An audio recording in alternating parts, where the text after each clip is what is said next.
Good morning. Okay. I know I'm running behind. It's... Whew.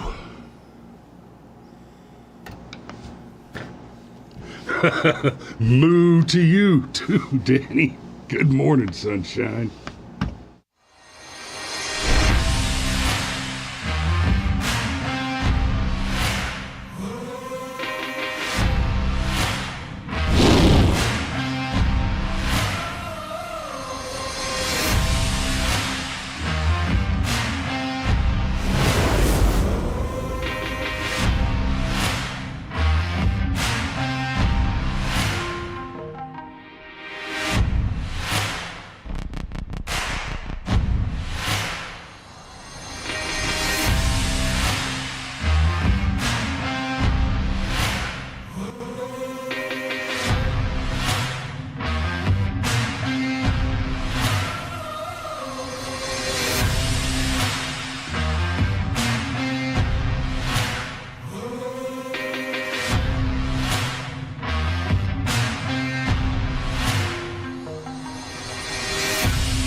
And good morning. All right, so obviously we got to talk about the Trump indictment because it's Me More Monday. And I know there may be some of you out there who are asking, but Fat Boy, what the hell does the Trump indictment have to do with Me More? So I'm going to start right there by explaining how that connects. I want you guys to get this. This is important. I cannot overstate the importance of the thing that is commonly referred to as the meme war. Right?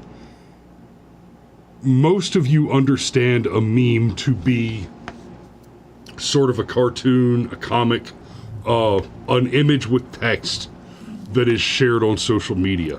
And that is a very deeply and dangerously incomplete description of the concept. And I think it's Dawkins that we go back to on the actual science behind memetics. But a meme, the words meme and memetic sound like gene and genetics on purpose. Those words were chosen by, and I may be wrong, but I believe it was Dawkins, in describing what these things are. And in particular, the things that he was talking about were not specifically what you think of generally when you say meme, like a funny cartoon, an image with text that's shared on social media. Those are a subcategory. They're beetles, not bugs. So the bugs, the larger category of the meme as it is easily consumable, easily quickly understandable, and transmittable information. In particular, that information which is not only easy to understand and easy to transmit, but an element of the information itself in some way compels you to transmit it. The information either is humorous, it makes you laugh, and you want to share in that good feeling with friends. You want to spread that good feeling and make other people have that good feeling.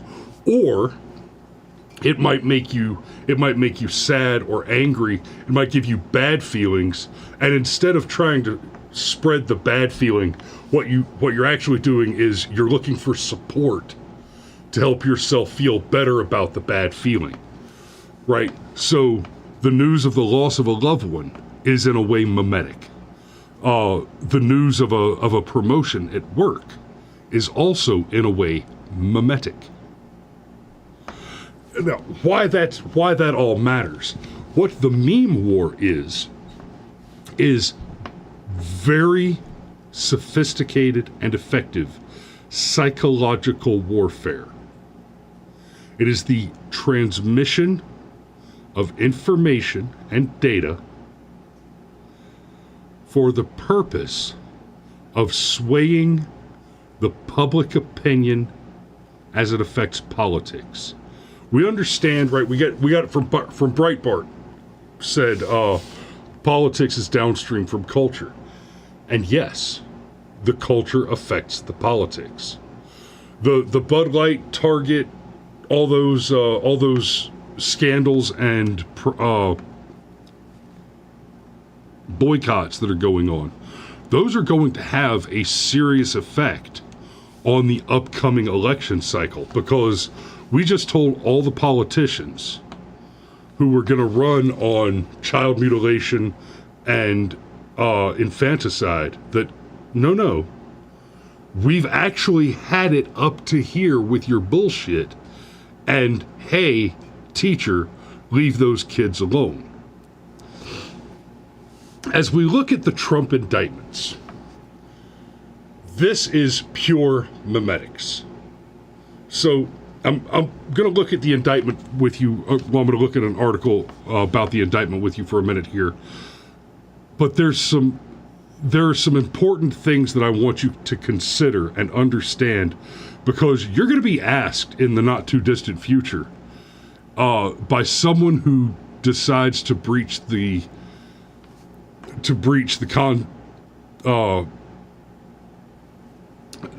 conversational topic of politics generally. You're going to be asked to defend your previous support for Donald Trump if you voted for him before, and you're going to be asked, how could you possibly support him going forward if you don't just immediately say, I'm looking at DeSantis for the nominee. Now, to be clear, personally, I will vote in the general for whoever the candidate is.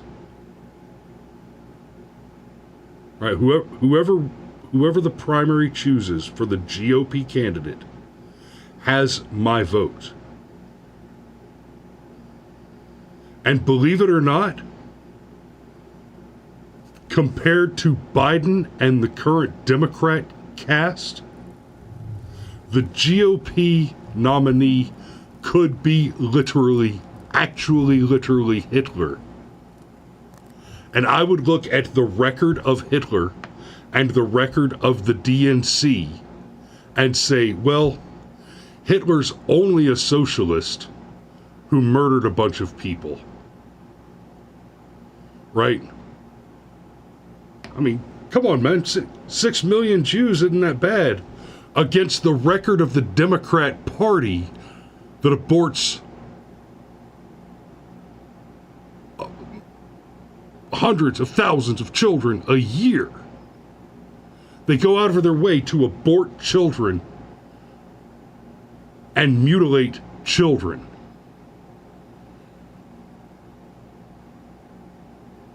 They're actively working to exterminate your generations. Where do you think the word genocide comes from? Genes, genetics, generations, genocide.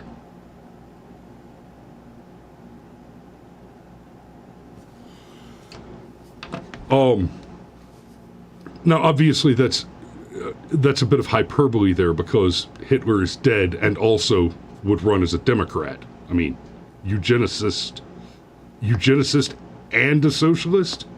Obviously a Democrat. So, we look at this indictment, and the indictment lists 37 felony counts in all against Donald Trump. 31 counts of willful retention of classified documents, Okay? That is not a crime for a president. His mere taking them is declassification. He, as the president, he has plenary declassification authority. I will actually go so far as to say that in the purported conversation that he had, where he said, "This is classified," I could have declassified it at the time, but I didn't, and so it's still classified. Well, there are some problems that I have with the declassification and classification authority of the president, but under the law, we're talking about his documents. So if he took it with him, it's his document. One count of conspiracy to obstruct justice. I'm going to come back to that one in just a minute. One count of withholding a document of record. Same point as I made here. They're his documents. This is no different than charging somebody with a felony for keeping their bank deposit slips on file in a cabinet in their home. It's literally no different. That is not a metaphor of hyperbole.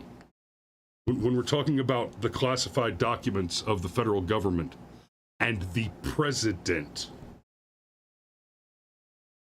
right? Article 2 is pretty clear on this. These are just his documents. Corruptly concealing a document or record. So same point here. Corruptly concealing a document or record.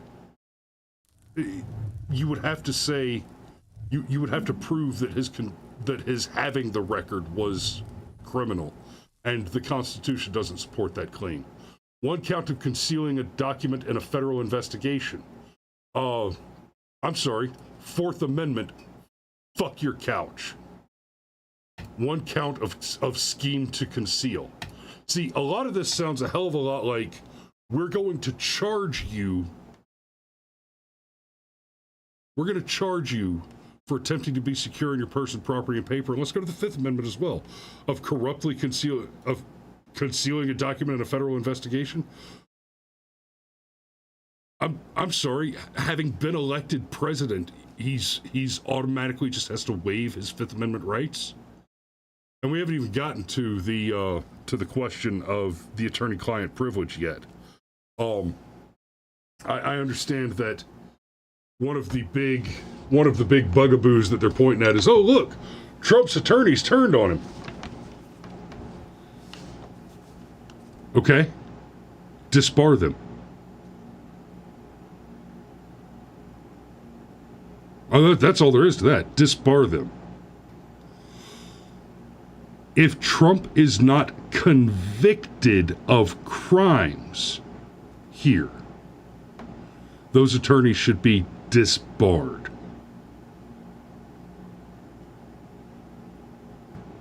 If this indictment does not end in an absolute conviction, those attorneys absolutely should be disbarred, because the only circumstance under which they should be breaking attorney-client privilege is if he's committing crimes within that attorney-client privilege. Right? And that's a very important distinction we're making here. I'm not saying that the attorney-client privilege is vulnerable to breakage if the client has committed crimes generally. Those crimes need to be related to the conversation, to the communications between the attorney and the client. What any lawyer worth his salt would have done is said, fuck you, Your Honor, you put me in jail because I am bound by legal duty to represent my client to the best of my ability, and you cannot be allowed to compel me to break the rules of the bar, most especially not to serve your corrupt political interest. So go check out Viva Barnes Law did a very good breakdown on this, covering the questions of the constitutionality. Barnes did a bang up job of going through it count by count and showing no. Everything that Trump is accused of doing is either explicitly permitted by the Constitution under Article 2, or he's protected under the First Amendment, 4th, 5th, and 14th, right? You got due process of law, the right not to incriminate yourself, the right to be secure in your person's property and papers, and the right to free speech. And the reason that comes up is this is also very patently, obviously, a political hit job, right? No one involved in this, in bringing the indictment, believes that they even have the lawful authority to bring the indictment. They don't. This is a Hail Mary that they're throwing because... Hang on, let me see what... Okay, Cameron says there is more than one reason for a lawyer to dump a client. The client doesn't have to use the lawyer to continue breaking the law, but can refuse to cooperate with counsel. Yes, there's more than one reason for a lawyer to dump a client, Cameron, but that's utterly irrelevant because there's a reason that these lawyers dumped the client, and that reason is not a sufficient reason. Right? Yes, there are plenty of reasons that I might make a ham sandwich for lunch, but today it's because that's what I wanted, not because it's the only option available. So let me come back to the prosecution is purely political, and it is fair to say that we cannot know that for a perfectly metaphysical certitude, that the prosecution is completely 100% political. However, the record of history for Donald Trump as the president, post his presidency, and as a candidate running for the presidency, shows us that there is an organized, malicious contingent within the government, within our United States government, that has a deep-seated hatred for Donald Trump and the people who voted for him, and white men generally. Now let me tap on that white men thing for a moment. I do mean white men generally. The same people we're talking about that have this Trump derangement syndrome, etc.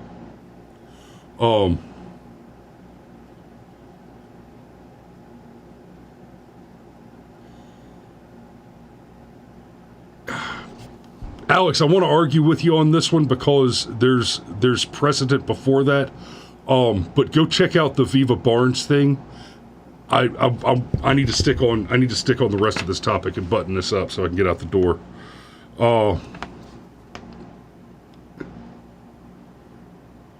But the long and the short of it is, you're correct. There was a judge who made a wrong decision, and the waiver of privilege by that judge is also in question against precedent. In this case especially, because of the Records Act and the question of whether or not it can even apply to the president, which the legal precedent says it cannot. So let me get back to the history. The history on this is that we have seen repeated attempts to use lawfare to cause harm to Donald Trump. And it's not just that those attempts have failed. It's not as if they've just, oh, well, we missed him this time, guys. This guy's a real baddie, and we know he did bad stuff, and we just couldn't prove it this time. Right? This isn't Al Capone. We know he did bad stuff, and then we got him on tax fraud. But that's what they want you to believe. Rather, the history of conduct against Donald Trump has been, it's a very clear pattern. He did a bad thing. We know he did a bad thing. We're going to prove he did a bad thing. And now we've been exposed. And all the people who were actually saying he did a bad thing literally paid for or were directly personally involved in constructing and fabricating the evidence to make the claim, which turns out to have been illicit from the start. In this case, we have a man being charged with a crime which is not a crime uniquely for this man because he was the president. If anybody who was not the president, and this is something that's a little different than a two-tier justice system, right? This is not the. When we talk about the two-tier justice system, generally what we mean is there are people who, by dint of the use of power, basically prosecutorial decisions are made in their favor because of political alignment. Quite separately, this is more like there being a slightly different set of rules for police officers, right? Police officers generally have to follow the law in the same way that civilians do generally, right? So if a police officer comes without just cause, without due process, without a warrant, without probable cause, etc., and slaps handcuffs on you and throws you in the back of a car, he's kidnapping, not arresting, right? A police officer is allowed to do something that looks a lot like kidnapping when there are certain other requirements met. Similarly, the president is authorized to do things that other people can't do. Right? Even other people who are in similar at similar heights in the chain of command in the military, their authorities fall short of the president's authority. He has explicit, specific, extraordinary authorities above and beyond those of a general civilian or even the highest ranking non-president officials in the government. So,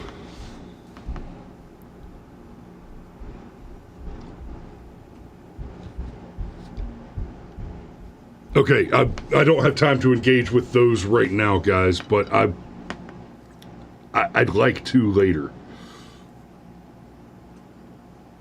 And I'm sorry, I gotta look away from the comments because I've let myself get derailed a couple times now. As we're moving forward with the indictments and the claims that you're going to hear made, I want you to remind yourselves, remember this. These claims are being made by the same DOJ that let Eric Holder off with a slap on the wrist, that fabricated evidence against Kyle Rittenhouse, the same DOJ that includes the ATF and the FBI. And if you pay just the merest smidgen of attention to the history of the ATF and the FBI, you'll see that both of them are corrupt, not just to their core, but from their inception. These are not entities which have been corrupted by nefarious external influences. These are entities which were created for the purpose of being corrupt.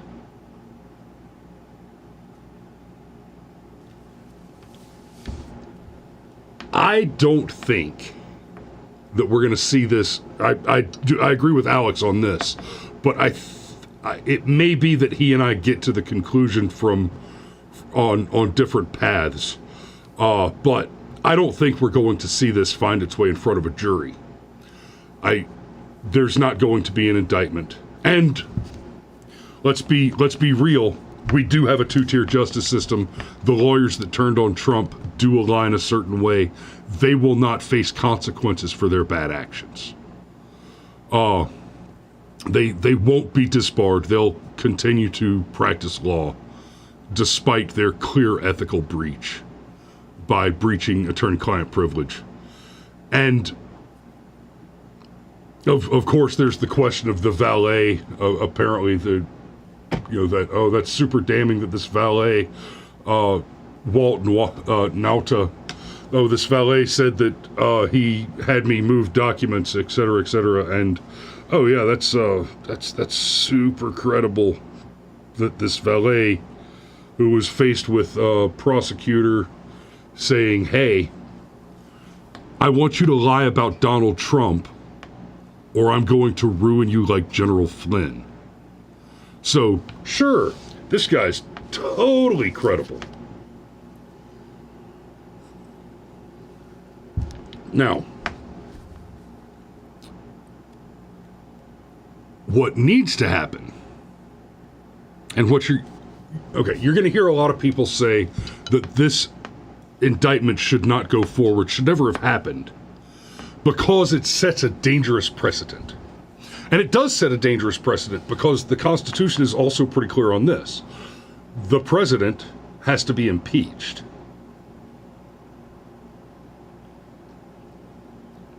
Which means the House has to impeach him and send it to the Senate.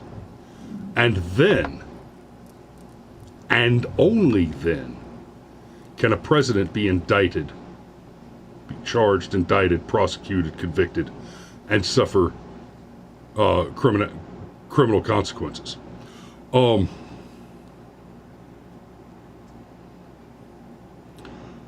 So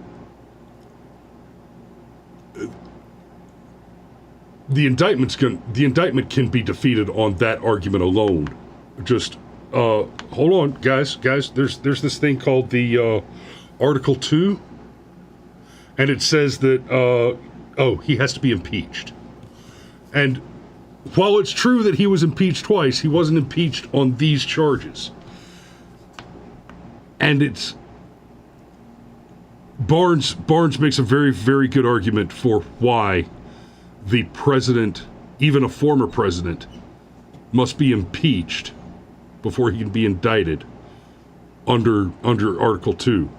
Because if that were not the case, then it would open up the president, while he's president, to concern about his post-presidency and precisely this sort of consequence, which is not a consequence for his actions.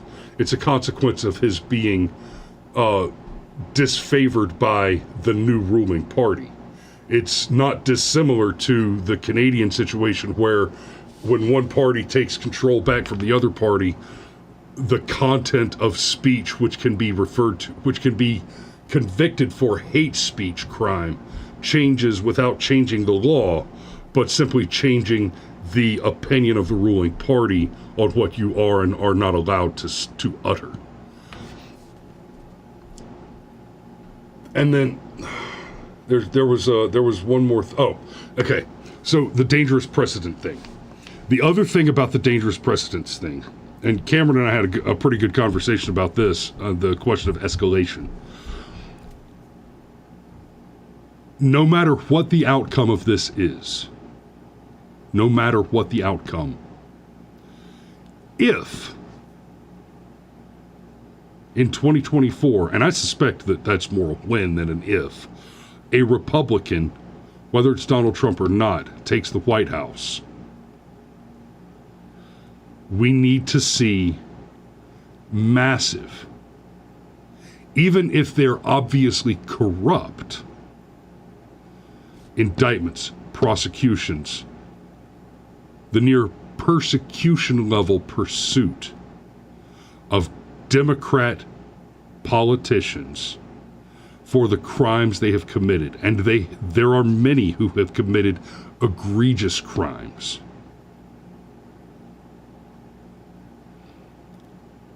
Not in the interest of pursuing justice. Okay, I want to be very clear about that. I am not talking about the interest of pursuing justice or even enforcing the law. What I'm talking about is restoring the law.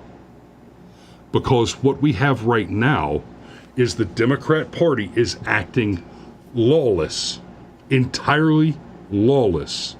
They are using lawfare and unlawful ways to conduct a political war against the Constitution and the people of the United States.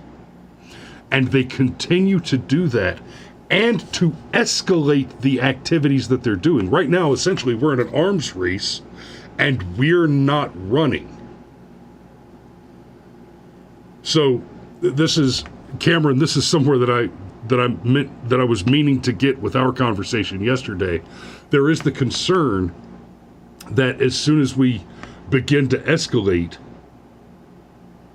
against the obviously corrupt DNC, that it just begins the back and forth of escalation. Oh yeah, I got a knife, I got a gun, I got a bazooka, I got a nuke.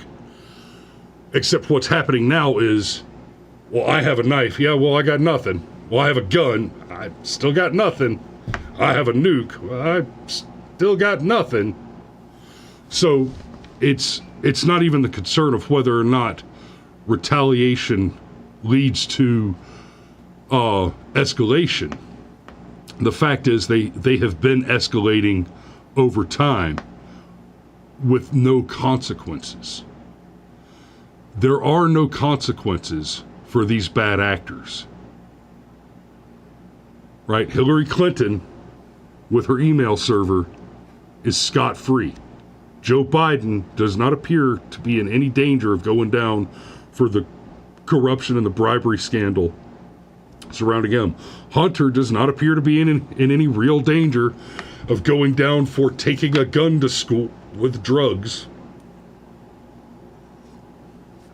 Barack Obama doesn't seem to be in any danger at all of spending time in prison or being executed for the murder of American citizens using U.S. military hardware without due process.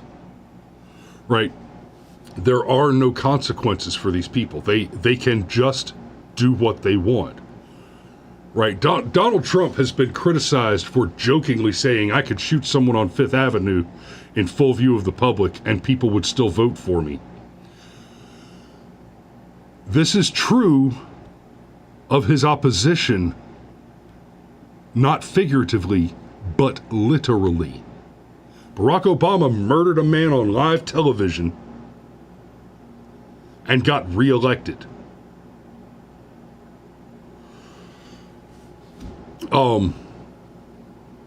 So, the real problem is that this sort of bad behavior, these clearly unconstitutional indictments against Donald Trump, are just the latest in a long series of fabricated, false allegations. Right? And this is one of those, the best lies contain a kernel of truth. Oh, he has classified documents, like every other president who's done so explicitly within the confines of the law. And we've decided that, well, when this president does it, it's a bad thing.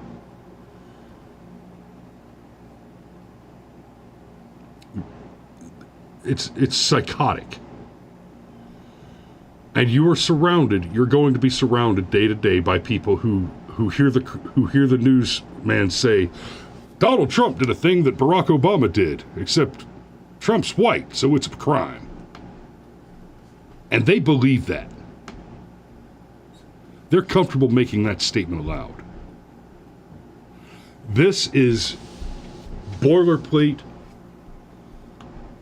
no frills, no complications, pure and simple, premeditated, intentional election interference. There's nothing else. There's no more to it. It's that simple. Now, some of the claims and charges that are made, if it hadn't been for the last near decade of fabricated evidence, false charges, and outright lies, which have been not just debunked, but have investigations producing evidentiary trails of literal conspiracy to defame and conspiracy to defraud the American people, funded by money laundered into the DNC and the Clinton campaign through Perkins Coie and Planned Parenthood and the Middle fucking East, right? If we didn't have that history of absolute blatant corruption, coupled with the FBI's history, recent history of naked corruption, Whitmer kidnapping, for example, Rittenhouse evidentiary fabrication, for example. If we did not have that chain of history coming up to this, I might slow down and take a little more care in reading through the indictment and asking myself the question, did Trump do something wrong here? But the fact is, we've seen this play before. They lie, they fail, and they get busted.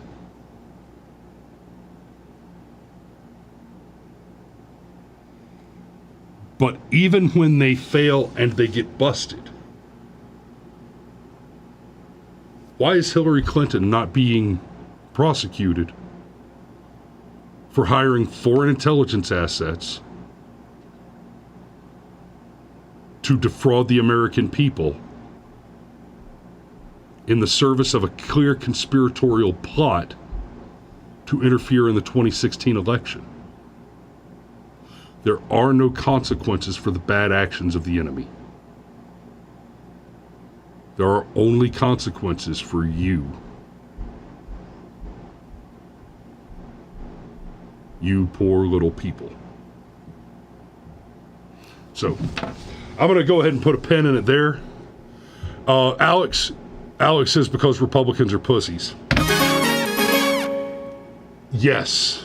And my brother, I just don't know what to do about it.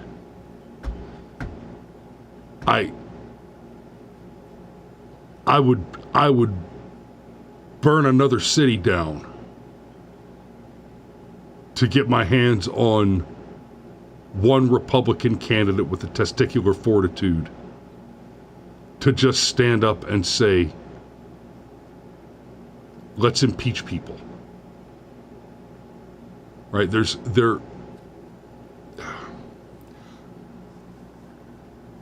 I don't know what else to say about that. I'm beside myself with what to do about the just inadequacy of the Republican Party as champions of liberty. It breaks my heart. But y'all be safe out there. We love you, and we will see you tomorrow.